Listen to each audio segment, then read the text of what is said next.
Duty तो कर लीजिए सही से, नहीं कर रहे हैं, नहीं कर रहे हैं। कर रहे होते तो यहाँ इस तरीके से हम खड़े ना होते, ये खड़ी ना होती। ये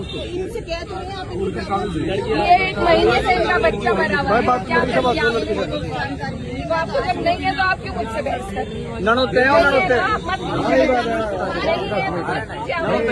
हम तो आपसे कुछ नहीं कह रहे, हम तो आपके हेड से आए थे, बहुत अच्छी तरीके से हमसे बात करी। आपको तो हमारा कोई मामला ही नहीं है। जब आपको हमारे मामले की जानकारी नहीं है तो आप क्यों हमसे बहस कर रहे हैं? जब तक बताएंगे क्या पता। अब किसको बताएंगे, बता दो, एक सूची दे दो।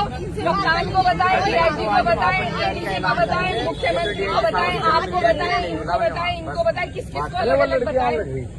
आप इनसे बात कर लीजिए। कर रहे हैं, आप करने दोगी तो आप 2 मिनट तो दे दो, 2 मिनट जाइए,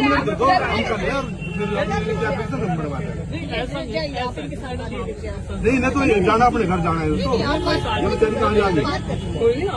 तो पुलिस वाले हमें डीआईजी ऑफिस की पार्किंग से गिरफ्तार कर महिला थाने में लेकर आए थे, क्योंकि हम वहाँ एक पीड़ित माँ के साथ गए थे जिसको बेइज्जत करके वो रोती हुई डीआईजी ऑफिस से बाहर निकली।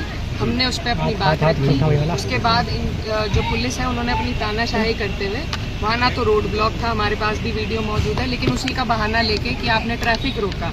हम पार्किंग में खड़े थे, ट्रैफिक का बहाना बना के हमें यहाँ महिला थाने लाया गया है।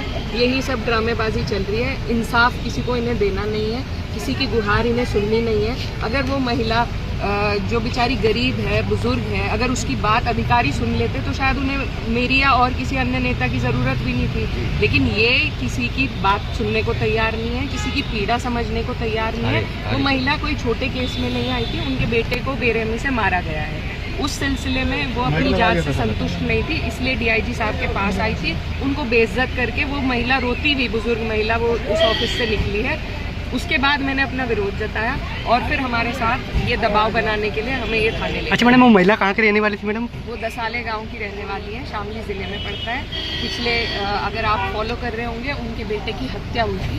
उस सिलसिले में, उसकी जांच के सिलसिले में हम इनसे मिलने आए थे, लेकिन उनको कोई उनके लिए कोई हमदर्दी इस प्रशासन में मौजूद नहीं। अच्छा, आपने आपकी सुनी बात?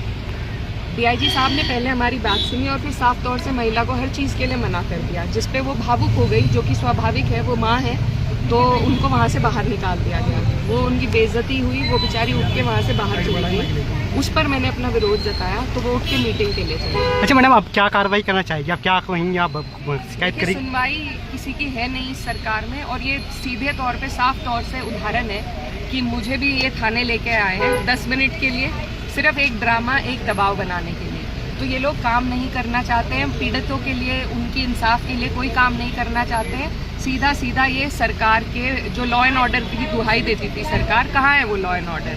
हम मेरे ही जिले में कितनी हत्याएं हो चुकी है, शामली जिले में। आप सांसद हैं, आपके साथ जो हुआ आप इसकी बात को उठाइए। जी नहीं, मेरे साथ जो हुआ वो प्राथमिकता नहीं है मेरी। जो उस बूढ़ी बुजुर्ग महिला के साथ हुआ है वो मेरा अपमान है।